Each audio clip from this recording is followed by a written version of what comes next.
Praise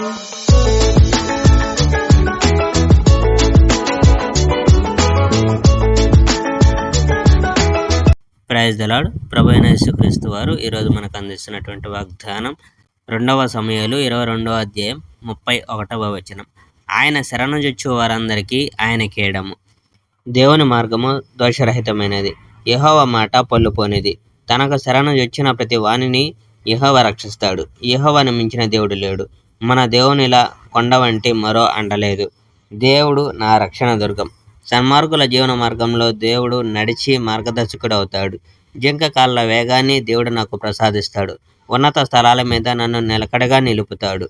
దేవుడు నాకు యుద్ధానికి శిక్షణ ఇస్తాడు. నా చేతులు ఇత్తడి విల్లమ్మును వంచి వేయగలవు.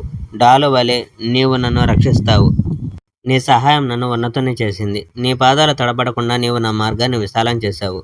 నేను నా శత్రువులను తరిమి వారిని నాశనం చేశాను. వారిని సర్వనాశనం చేసేదాకా నేను వెనుకకు తిరగను. నేను నా శత్రువులను నాశనం చేశాను. నేను వారిని పూర్తిగా సంహరించాను. వారు మరలా తల ఎత్తే అవకాశం లేదు.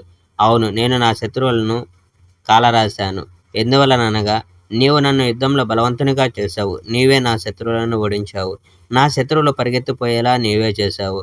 నన్ను అసహ్యించుకునే వారిని నేను ఓడిస్తాను. నా శత్రువులు సహాయం కోసం తల్లడెల్లగా వారిని ఆదుకునే వారొక్కరూ లేకుండిరి. నా శత్రుముఖను తుత్తునీయులుగా చేశాను. వారు నేల మీద ధూళిలా చితికిపోయారు. నా శత్రువులు వీధిలోని బురదగా మారేలాగా వారిని నా పాదములతో అనగదొక్కాను. Praise the Lord. May God bless our India.